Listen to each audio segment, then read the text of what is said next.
A weekend edition of the 49ers alarm update on the freshly groomed snow. Nothing like the ski resort right before the lifts open. China Peak, good spot to talk about Ricky Pearsall changing to number 1 for the 49ers. Yes, that is jersey number 1, which Deebo Samuel had last season. Ricky was number 14. He wore number 1 in college. Made that sick catch, the one-hander where he got drilled but held onto the ball at Florida, wearing the number 1. So you're going to see Ricky Pearsall in the single digit. And we also have news on Luke Gifford's contract for the 49ers. Salary cap hit for Luke Gifford of $1.788 million. He's got a $300,000 signing bonus, but his $1.2 million base salary is not guaranteed. So Gifford aboard at a specialist's rate, right? He's one of the 2 49ers special teams aces that they've added this offseason, Saran Neal being the other one. I look at it like a couple off seasons ago, Oren Burks, a linebacker, backup linebacker, but special teams guy, plus George Odom, a DB, plus special teams ace added to the 49ers. Only George Odom out of those 2 remains on the team, and I do wonder if he'll remain on the team beyond April 1st, because that's when $1 million of his salary becomes guaranteed. And the 49ers now have Saran Neal on the team and a new special teams coordinator in Brant Boyer. But those are Luke Gifford's numbers. He's fast. He could be a decent backup linebacker for the 49ers. He played some linebacker for the Titans last season, started a few games, and intercepted Joe Burrow. We know that Greg Papa, we talked to him on KMBR, has been impressed with Gifford's tape. So while we're on the topic of linebackers, Jihad Campbell is somebody that I have to talk about, because I do not think that it is out of the question for the 49ers to use that top pick, number 11 right now, on the linebacker position. Everybody's fixated on the defensive line, and I get it. They've got those 2 glaring holes at defensive tackle along the starting positions of that line, but they also have a hole at linebacker. And I mean, let's just put some clues together. Robert Saleh was adamant that they re-signed Dre Greenlaw. We know that the 49ers tried to lure Greenlaw back even after he agreed to terms with the Broncos, because he hadn't signed yet. They tried to get Greenlaw to pull an Eric Kendricks and bail from the original agreement. So they really, really need a linebacker. And the other clue is the performance last season. I know we can blame the defensive line and Malik Collins being more of a pass rusher than a run stopper last year for the terrible run defense. But as everything was happening, as I was breaking down film over the course of the season, one of the main points I made was the 49ers weren't getting the play they needed to at the linebacker position, especially outside Fred Warner. In this scheme, linebacker is so important. You've got to have space eaters. It's a wide 9 to be able to stop the run, and then obviously also to cover guys downfield in the modern NFL. You need that linebacker position. This is why Fred Warner and Dre Greenlaw were household names, 1-2 punch atop the NFL over the course of the past several seasons. So might the 49ers view linebacker as such a high value position that they take it in this 2025 NFL draft at the very top? And Jihad Campbell out of Alabama is one of the best players in the whole draft. He was awesome. You watch the tape, you see, and I mean, his feel for pass coverage is really good. He can also rush the passer, which is something that Robert Saleh might want to add in as variation of his defense. We know that Saleh didn't blitz a whole lot back when he was the 49ers defensive coordinator the first time around, but there were a couple seasons with the Jets where they didn't have quite the same pass rush, where the blitz rate did go up, and somebody like Jihad Campbell can rush the passer. He is about 6'3", he's about 235. The measurables are essentially the same height and weight-wise as Fred Warner, but he's faster than Warner. Warner ran a 4.6 coming out of BYU. Campbell ran a 4.5. So it would be hard to argue that Campbell would not fit on this defense. And it's just funny that I'm talking about a linebacker named Campbell after the last one named Campbell didn't work out all too well for the 49ers. So anyway, look out for that. That's one of my thoughts. Back to the top, Ricky Pearsall. We're going to wear the number 1 this year. This is something I talked about before the 49ers traded Deebo Samuel, but I said that Samuel is expendable for this team now, in large part because of Ricky Pearsall's emergence at the end of the 2024 season. The guy got shot in the chest at the end of August last year. On top of that, he was dealing with I think it was a hamstring, right, during training camp. And it was his rookie year. He was dealing with the new playbook. It was going to take him a while to get involved. I thought that anything the 49ers would have seen last year from Ricky Pearsall would have been a bonus. And they ended up seeing him tear it up over the final 2 games. He was targeted 18 times. So he was a trusted major component of the offense. I still remember the one-handed grab that he made against the Detroit Lions.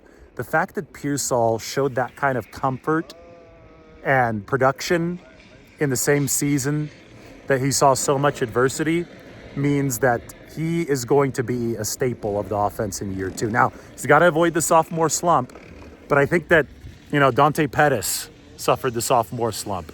Deebo Samuel, in many ways, suffered the sophomore slump. Brandon Ayuk, at the start of his second season, was not as nearly of a featured part of the offense. But for Ricky, I think that what he showed last year in terms of temperament, in terms of resilience, I think that gives the 49ers a lot of optimism that there's not going to be a sophomore slump, that this is going to be an upward trajectory, just kind of like this chairlift. We started at the bottom, and now we could see Huntington Lake in the very background. But I think that's, you have the graph that just points upward. I think that is the Ricky Pearsall trajectory for the 49ers. He's, the biggest weakness of this team, and Brock Purdy had to deal with Brock Purdy might have dealt with the toughest situation in all of football last year, right? His receivers were separating at the lowest level in all of football. He had probably the most injuries, so guys moving in and out. And when there's so many moving pieces in a timing offense, it's so difficult. He didn't have a run game in what is supposed to be a run-first offensive scheme. 49ers were number 20 in first down run efficiency, number 31 and third and fourth down run efficiency in those short yardage situations. I mean, it was brutal for Brock Purdy last season. But Pearsall represents the future. He represents separation ability. He represents improvement, that upward trajectory, the chairlift trajectory for Ricky Pearsall, because last season, toward the end, he was great. And I would expect him to pick up right where he left off in 2026. 2025. 2026, that'll be the third year. He'll be an all-pro by then. All right, one more chairlift ride. We made it to the quiet side of the mountain, chair 7. Wanted to talk a little bit about the NFC West, just since we have a little bit of a shot to reset here during this 49ers alarm update without a whole heck of a lot of news over the past couple days. The Cardinals are a team that I think is going to have a better defense next year. They ranked number 24 EPA, expected points added per play, this past season. Wasn't a good defense at all. But you knew that Jonathan Gannon, their head coach, who used to be the defensive coordinator of the Philadelphia Eagles, the same team that beat the 49ers, injured Brock Purdy in that title game. You knew that Jonathan Gannon was going to get some of his guys in there over the first couple of years. And he got Josh Sweat, 2018 draft pick of the Eagles. He's now in Arizona. Now, he also was able to get Dalvin Tomlinson.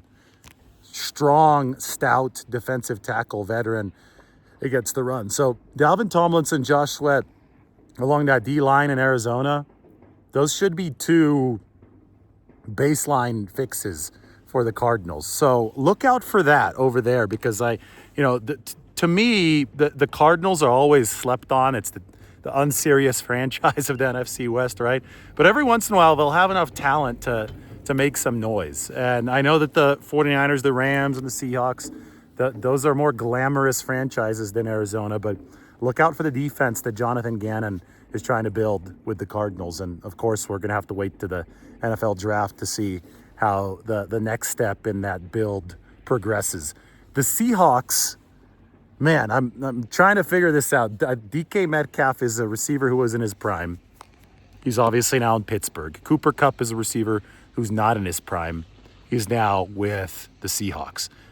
Sam Darnold has replaced Geno Smith. I think Sam Darnold is a higher upside quarterback than Geno Smith, but we've seen also the risks of the Darnold downside. I think he's still an ascending QB, though. So good move for Seattle to move on from Geno Smith to Darnold. But receiver, they've definitely downgraded. I thought Cooper Kupp could have been the extra good rotational piece for the 49ers at like $5 million this next year, but he went for well over 10. I think it was 15 million, right, to the Seattle Seahawks. And he's from Yakima, so I mean, it makes sense, hometown kid. But his play has declined severely. This is not somebody that you could really feature. I know they got JSN at that receiver position. Also losing Tyler Lockett, though, this year. And they've lost Metcalf. We'll see what Seattle does in the draft. They were already a solid defense last year. They were the best defense in the NFC West. But offensively, they've got to take another step forward, and it's going to have to happen under Darnold and without DK Metcalf for this team to be serious, for this team to be like, okay, the Seahawks can actually make some noise in the postseason. Then there are the Rams, and this is the team that, I mean, they won the division last year, and this is the team that 49ers fans should be most concerned about, not because of Matthew Stafford returning, not because of Devontae Adams at age 32 joining the Rams. People are going to be worried about the Rams for all the wrong reasons. It's going to be because the defense blossomed down the stretch of 2025 or 24. Keep on getting those years wrong. 24, 25, 26. We know that Ricky Pearsall is going to be an all-pro by 2026. You heard it here first. But anyway, Rams defense, they were number 29 over the course of the first 3 months of last season. And then all of a sudden, the switch flipped. And it happened on Thursday night when they played the 49ers and essentially knocked the 49ers out. The defense turned into the number 5 unit over the final month and playoffs. And they even had the Eagles, scared in that divisional game. The Rams, this is perfect. This is a full circle thing because the 49ers are following the Rams model in building their defense. They're pouring draft capital into the defense. We'll see who they pick coming up here in about a month. And they're going to hope for the offense to carry the load just like it did generally for the Rams. I know Matthew Stafford has struggled, but they're going to count on the offense to be the veteran, experienced part of this team that is the locomotive that's pulling the train until the defense figures it out. It's hard to imagine the 49ers defense being worse than it was in 2024 when it finished number 26 and number 29 against the run. But I do see some potential growing pains, some potential stoppages, just like this lift has just stopped. Although I think we're going to be slowly moving here in just a second. So the Rams, they didn't get off the mat and turn into this powerful defense until that final month of the season. It wasn't until then when everything started clicking with the 2 rookies, Jared Verse and Braden Fisk along the defensive line and all the other guys they had drafted. And the secondary, patchwork secondary, right? Akello Witherspoon, the former 49er, was there. But everything gelled by the end of the season, and they took off. If the Rams are able to pass the baton from 2024 to 2025 defensively, this is going to be a solid, well-rounded team on both sides of the ball. I have to emphasize that Matthew Stafford is no world beater. This has been mid-level efficiency year in, year out, and he's not getting any younger. Devontae Adams not getting any younger. The Rams' offense doesn't really scare me. I don't think anybody should be all that concerned about outside of the football. People should be concerned about the Rams' defense, though, which has matured, and all of those draft picks, all that draft capital, operating the formula that the 49ers are hoping to execute themselves, that's turning the corner for the Rams. And that's where Brock Purdy, Ricky Pearsall and company have their work cut out for them. All right, to end this 49ers update, you can see Huntington Lake and you can see the nicely groomed runs here at China Peak. Nothing like a good morning at the ski resort after a March miracle of snow in California.